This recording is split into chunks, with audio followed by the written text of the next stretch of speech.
Nós iniciaremos hoje a unidade 3, que trata a respeito das migrações no Brasil. Então, abra a sua apostila na página 58. Nós vamos observar uma imagem, uma fotografia da cidade de Blumenau, que é localizada no estado de Santa Catarina e que tem uma arquitetura com traços da colonização alemã. Bom, na página 59 tem algumas questões para a gente refletir um pouquinho. Então, você sabe quais que são os motivos que levam as pessoas a mudarem de cidade ou de país? Quais os atrativos que podem haver em uma cidade ou em um país que levem as pessoas a migrar para esse lugar? Um dos atrativos pode ser a busca por melhores condições de vida, não é mesmo? Pense você, há algum país ou alguma cidade que você gostaria de visitar ou de morar? Quais os motivos que levaria você e a sua família a mudarem para esse país ou visitarem esse lugar? Na questão número 2, nós temos: que dificuldades você imagina que as pessoas que mudam de cidade ou de país enfrentam? Caso você já tenha vivenciado a experiência de mudar de casa, quais foram as dificuldades que você enfrentou nessa nova morada? Então pense, que dificuldades você imagina que as pessoas que mudam de cidade ou de país enfrentam? A terceira pergunta: por que será que algumas pessoas de outros países escolhem o Brasil para viver? Quais são os atrativos, que o Brasil apresenta para pessoas que moram em outros lugares? Pense sobre os aspectos positivos e os aspectos negativos de se mudar de país. Se você tivesse que mudar de país hoje, o que seria bom? O que seria positivo? E o que seria negativo? Pense um pouquinho sobre essas situações. Então vamos para a página 60. Nós já vimos na unidade anterior os conceitos de emigração e migração. Vamos relembrar que migração é o deslocamento, ou seja, é sair de um lugar para outro. E esse deslocamento de um lugar para o outro, ele pode ter diferentes motivações, como, por exemplo, as questões políticas, as questões sociais, as questões econômicas. E imigração é aquele indivíduo que chega a um novo lugar para viver. Então, a diferença entre imigrante e emigrante é que imigrante é aquele indivíduo que chega num determinado lugar. E emigrante é aquele indivíduo que sai da sua terra natal para viver em outro lugar. Mas essa questão de imigrante e emigrante é uma questão que vai depender muito do ponto de vista, do ponto de referência que nós temos. Então, olha só, você já aprendeu que migrante é a pessoa que sai da sua terra natal, isto é, do local onde nasceu, em busca de um novo lugar para viver. Um migrante é, ao mesmo tempo, emigrante e imigrante, dependendo do ponto de vista, ou seja, de onde se vê a pessoa que se migra. Veja um exemplo. Para nós brasileiros, imigrantes e imigrantes são aqueles que buscam o nosso país para viver, como os chineses, os bolivianos, os sírios, etc. Ou seja, aquele que chega é considerado imigrante. Por outro lado, o estrangeiro que vem para o Brasil é considerado emigrante em seu país de origem. O mesmo ocorre quando um brasileiro busca outro lugar para viver, sendo considerado emigrante pelo restante da nossa população, pois deixou a sua terra natal. Mas lembre-se, ao chegar no novo país, o brasileiro será considerado imigrante pelas pessoas que vivem lá. Entendeu por que, então, que essa questão de imigrante e emigrante vai depender de onde se vê a pessoa que migra? Vamos ler os versos da canção Migração, de Jair Rodrigues. Migração. Chegou na cidade grande, sem emprego e proteção. Estranhou a diferença que existia no sertão. Maurílio de Oliveira, Magno Souza. Migração, Jair Rodrigues. Esse é um trecho né, de uma canção do álbum Em Preto e Branco, de Jair Rodrigues, do ano de 2008, e está na faixa 5.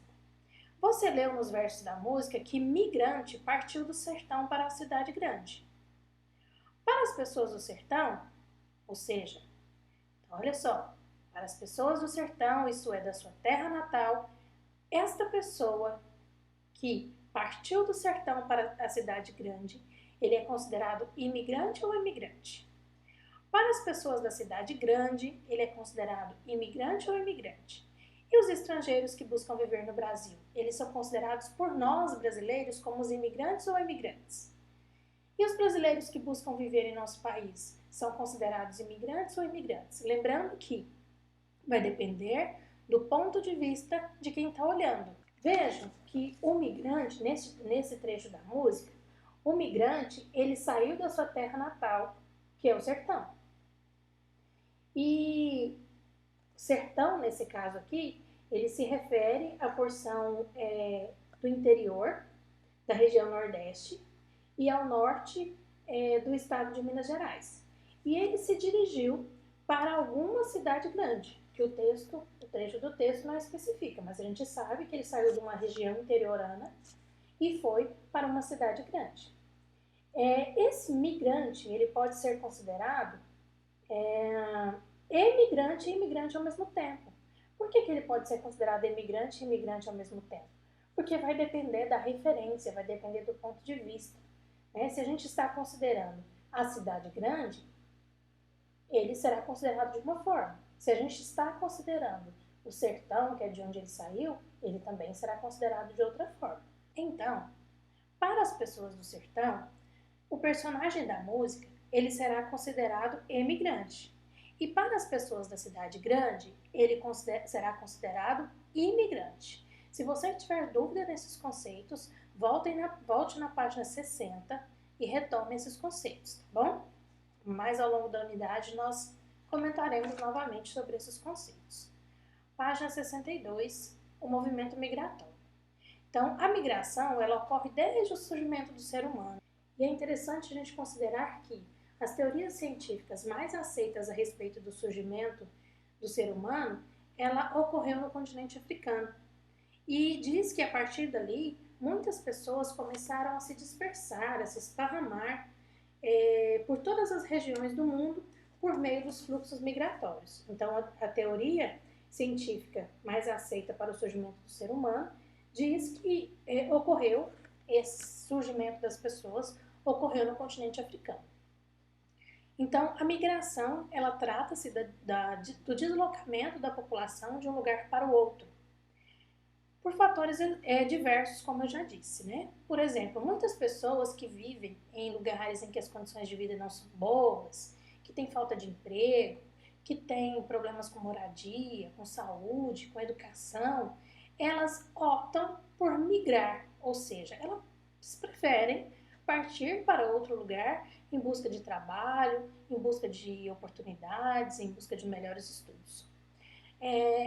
Outras questões também que fazem com que as pessoas elas vão para outro lugar pode ser também os eventos naturais, como os terremotos, os furacões, os longos períodos de muito frio ou de muito calor, de muita chuva ou de muita seca, né?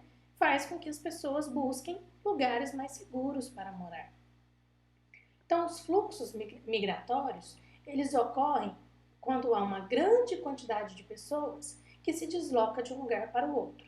Ao longo de toda a história, muitos fluxos migratórios, eles ocorreram em todas as partes do mundo.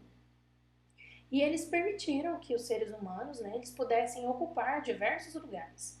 Então, a gente tem aí, na página 62, um mapa sobre as possíveis rotas de migração que levaram o ser humano a ocupar o planeta nos primórdios da história.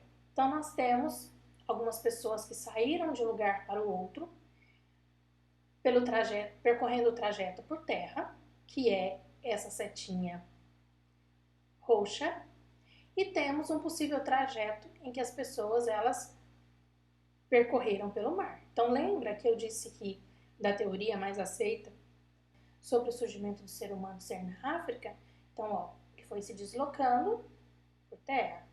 Outros, né, vão dizer que essas possíveis rotas migratórias do ser humano primitivo também ocorreu pelo mar, que são as setinhas verdes. Bom, então vamos ver a respeito dos fluxos migratórios estrangeiros para o Brasil. Estima-se que em 1890 havia cerca de 14 milhões de pessoas vivendo no Brasil.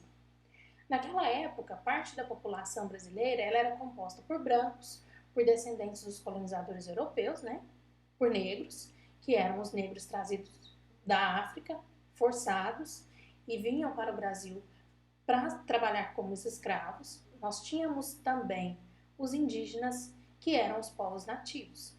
Então, a população brasileira era formada por brancos, que eram os colonizadores, por negros, que eram os escravos, e por índios, que já eram os habitantes do território brasileiro.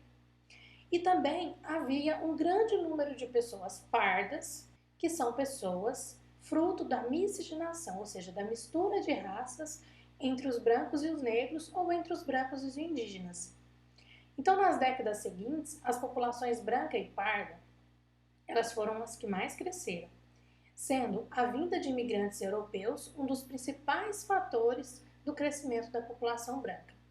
Então, entre as nacionalidades de imigrantes que vieram ao Brasil em busca de trabalho e de melhores condições de vida, nós temos principalmente os portugueses, os espanhóis, os italianos e os alemães. Além desses imigrantes europeus, vieram também povos de outras localidades, como os japoneses, os sírios, os turcos, os libaneses e também os chineses. A maior parte destes imigrantes, eles vieram para as regiões sul e sudeste do Brasil. Nós temos aí na página 63 um gráfico que mostra as principais nacionalidades de imigrantes que vieram para o Brasil nos anos de 1880 a 1939. Vamos primeiramente entender o gráfico. Esses números que nós temos de 0 a 1.600.000 reflete a quantidade de imigrantes. Italianos, portugueses, espanhóis, japoneses, alemães, sírios, turcos e outros são as nacionalidades. Então entendam que quanto maior for a coluna, maior é a quantidade de nacionalidade, maior é a quantidade de imigrantes. Então, só da gente olhar para esse gráfico, nós vamos perceber que a maioria dos imigrantes eram italianos. Em segundo lugar, nós temos os portugueses, depois os espanhóis, depois pessoas de outras nacionalidades diversas, né? Depois nós temos os japoneses, os alemães e, por último, os sírios e os turcos. Veja que os italianos eram cerca de 1.400.000 pessoas. Já os sírios e os turcos, eles não chegavam nem a 200.000.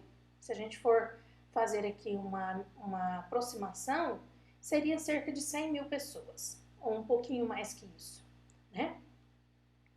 Então, depois que o Brasil ele se tornou independente de Portugal, os portugueses eles vieram como imigrantes para trabalhar em diversas atividades da cidade. As cidades de Rio de Janeiro e Santos, por exemplo, eram as cidades que esses imigrantes mais iam, ou mais se destinavam, né? E já as famílias italianas e japonesas, elas iam tanto para as áreas urbanas, como para as áreas rurais, principalmente do estado de São Paulo e do estado do Paraná. Muitos deles vieram para trabalhar nas lavouras, principalmente na lavoura de café, que era o principal produto das exportações brasileiras. Os estados do Rio Grande do Sul e de Santa Catarina também receberam muitos italianos e alemães. Nesses estados do Rio Grande do Sul e de Santa Catarina, os imigrantes eles fundaram pequenos povoados.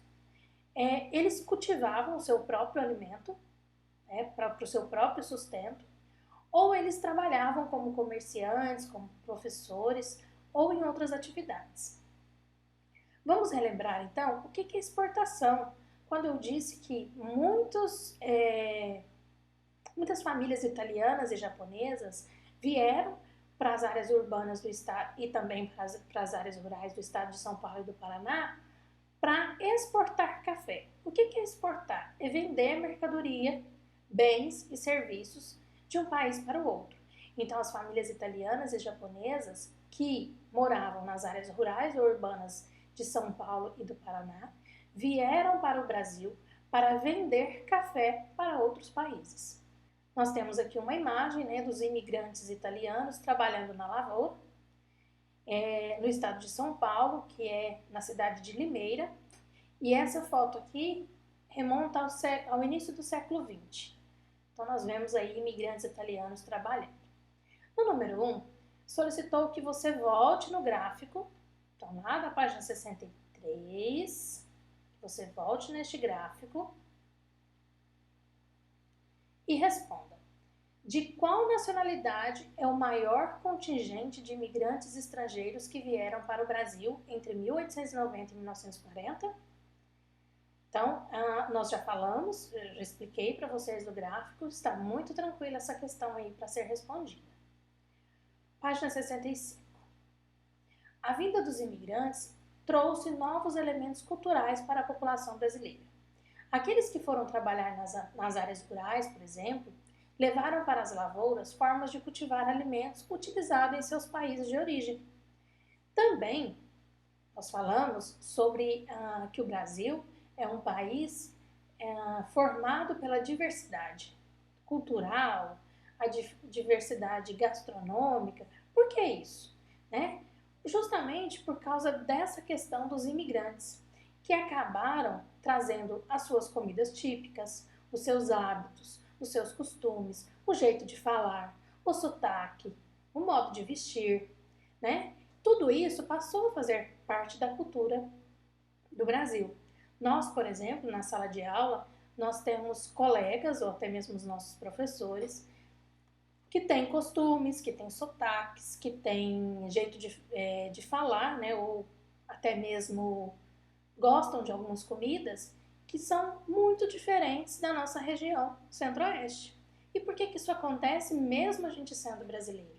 Justamente em razão dessa miscigenação, né, dessa influência que a gente pode observar no povo brasileiro, justamente em razão da influência dos imigrantes.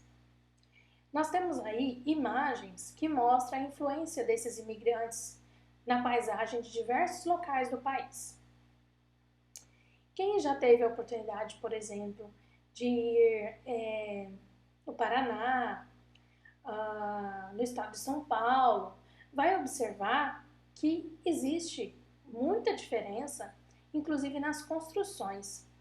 Olha só, aqui nós temos uma construção na cidade de Curitiba, que é o estado do Paraná, que mostra muita influência da arquitetura japonesa.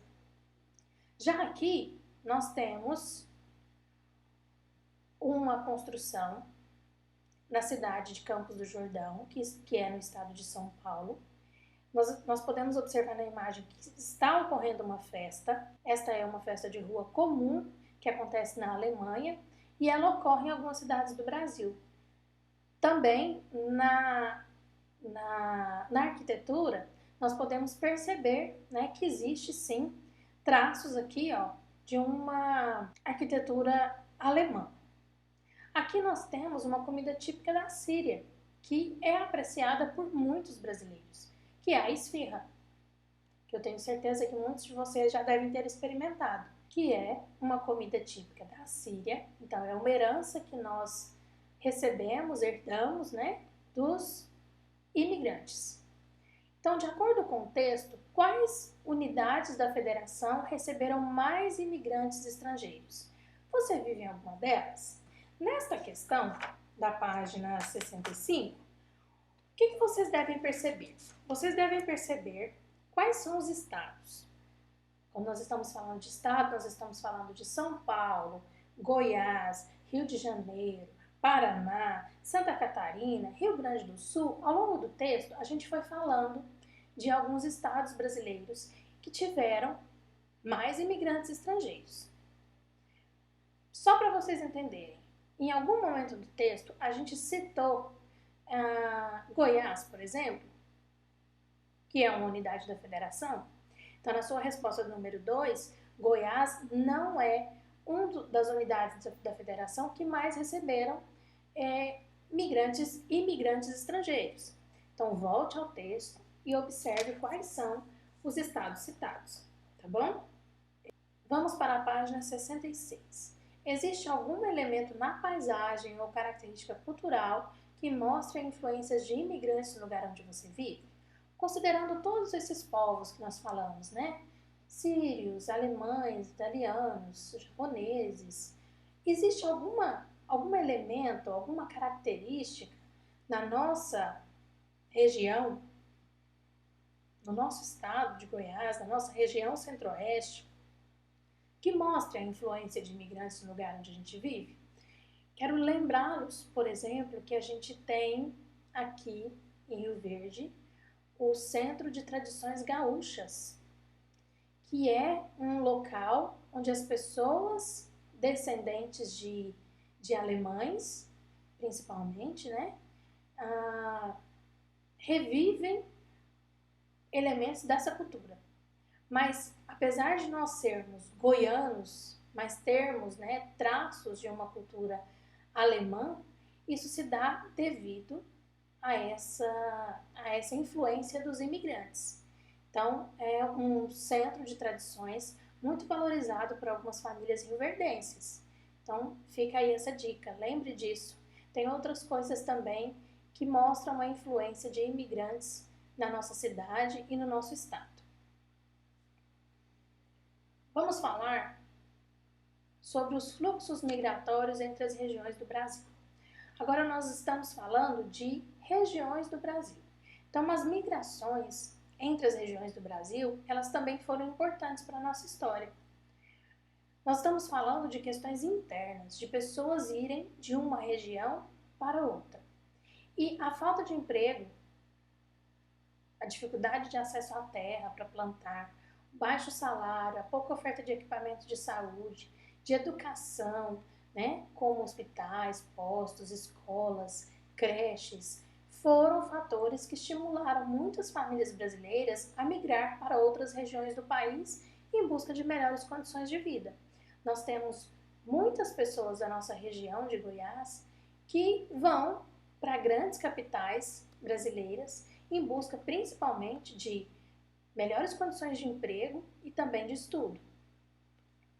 Por volta dos anos de 1950, as principais cidades da região sudeste, como São Paulo e Rio de Janeiro, destacavam-se como locais com muitas oportunidades de estudo e de trabalho com salários mais altos.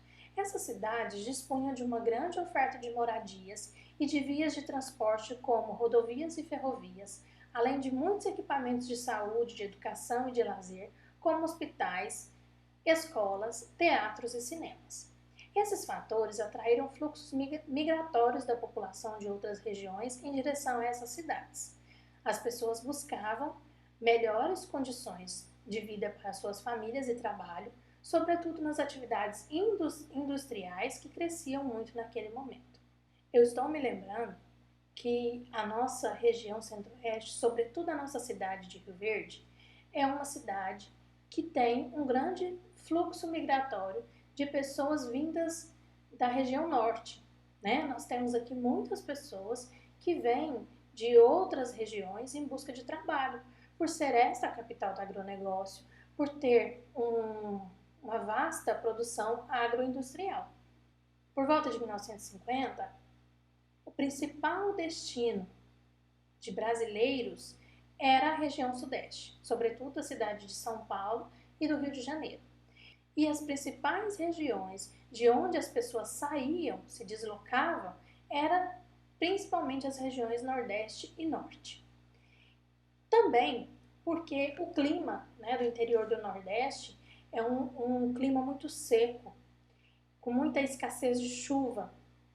E isso acaba agravando ainda mais as condições das pessoas viverem, as condições de vida dessas famílias, né? E Isso acabava motivando muitos nordestinos a deixar a sua terra natal e a se dirigir às grandes cidades do país. Então, na página 67, nós temos aí a imagem de muitos imigrantes nordestinos que chegavam à cidade de São Paulo e se hospedavam no local onde hoje é o Museu do Imigrante. Então, olha, bastante gente, né? Agora vamos ver a questão das migrações para as regiões Norte e Centro-Oeste.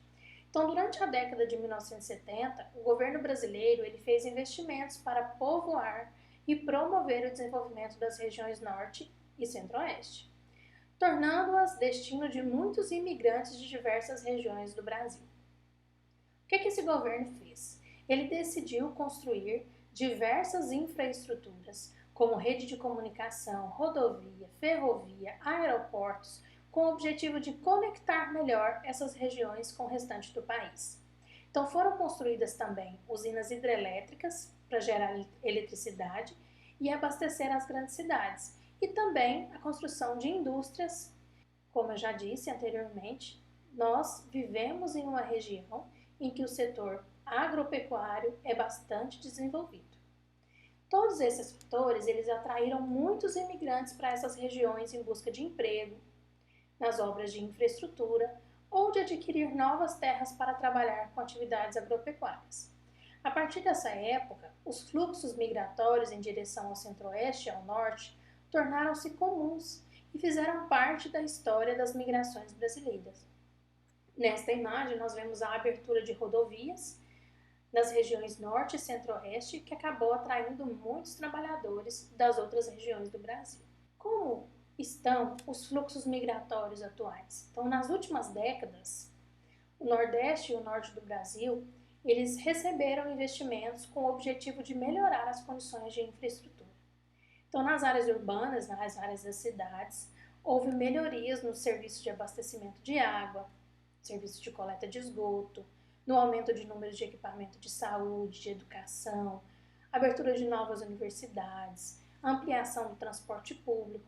E as cidades, elas passaram a ter mais indústrias, começaram a ter mais empregos e outros diversos tipos de atividades econômicas. Isso fez com que algumas cidades dessas regiões, inclusive, sediassem grandes eventos esportivos, como a Copa do Mundo, que ocorreu no ano de 2014. Nas áreas rurais, os pequenos agricultores eles tiveram acesso às técnicas de plantio e criação de animais. E esses animais eles acabaram sendo adaptados, né? Tanto as vegetações quanto os animais acabaram sendo adaptados aos locais onde o clima é desfavorável. Então, esses fatores eles acabaram influenciando a melhoria da qualidade de vida da população e fez com que muitas pessoas que eram imigrantes, que saíram do seu lugar de origem, da sua terra natal, para viver em outras regiões brasileiras, se tornassem migrantes, ou seja, que voltassem para a sua terra natal. Dessa forma, os fluxos migratórios atuais, eles são representados também pelos movimentos originados no Sudeste para as demais regiões do país. A seguir, a gente tem um mapa que apresenta a direção dos fluxos migratórios recentes entre as regiões brasileiras. Nele, os pontos de origem e destino são identificados por seta. Então, entendo aqui, quanto mais espessa, quanto mais grossa, quanto mais larga for a seta, maior é o número de migrantes que se deslocam. Então, agora, as pessoas elas estão voltando para a sua terra natal, ok? Vejam aqui que nós temos uma seta pouco espessa, né? Uma seta fininha aqui que mostra a nossa região centro-oeste. Então, nós estamos aqui, ó, com cerca de 100 a 130 mil brasileiros saindo dessa região em direção à sua terra natal. Agora vamos responder às questões da página 68. Observe o mapa de fluxos migratórios internos do Brasil e responda: de quais regiões são as principais origens e destinos dos fluxos migratórios atuais demonstrados no mapa? Bom, vamos voltar à página 68 para a gente responder o número 4. Vamos observar onde é que a gente tem as setas mais espessas, as setas mais grossas. Observe que é na região sudeste e na região nordeste. Então, são essas duas regiões brasileiras que nós temos fluxos migratórios mais intensos, que ocorrem mais fluxos migratórios, ok? No número 5, nós vamos assinalar com X o papel exercido pela unidade federativa em que você vive em relação aos movimentos migratórios internos. Lembra que eu mostrei aqui na página 68 a região centro-oeste, que é onde localiza o estado de Goiás? Olha como é a seta. Então, você vai observar se é um local de origem dos fluxos migratórios, se é um local de destino dos fluxos migratórios ou se é um local de origem e de destino. Quando nós temos setas desse tipo, ela mostra tanto a origem quanto o destino de pessoas. Quando a gente tem setas assim, ela vai mostrar, no caso, que as pessoas saem de uma região e vão para outra, tá bom? Nesse caso aqui, ó, a gente tem pessoas, a seta aponta justamente o contrário. Então, a gente tem pessoas que saem da região sudeste e vão para a região sul. Aqui ela tanto vai quanto vem. Aqui ela vem e, nesse caso, ela vai de uma região para outra, ok? Número 6. Com a ajuda de seus familiares, pesquise sobre a unidade da federação onde você vive. Nós vivemos na unidade da federação Goiás. E nós vamos levantar as razões que levam as pessoas a imigrarem ou a emigrarem. Então, você vai pensar o que leva as pessoas a virem para Goiás e o que leva as pessoas a saírem de Goiás, tá bom? Então, em seguida, você vai escrever um pequeno texto explicando com suas palavras os motivos que levam tanto as pessoas a saírem de Goiás, que é a terra natal, e ir para outros estados, ou qual é as razões que faz com que as pessoas que estão em outros estados saiam dos seus estados de origem, da sua terra natal, e venham morar em Goiás. Peço a vocês que releiam com muita atenção das páginas 58 a 69 para responder as atividades. É importante que você destaque no texto os aspectos relevantes, que você registre no seu caderno de estudo o que você achar importante e continue estudando com muito afinco. Responda as questões solicitadas e, ao final da aula, faça a autocorreção. Um beijo e até a nossa próxima aula.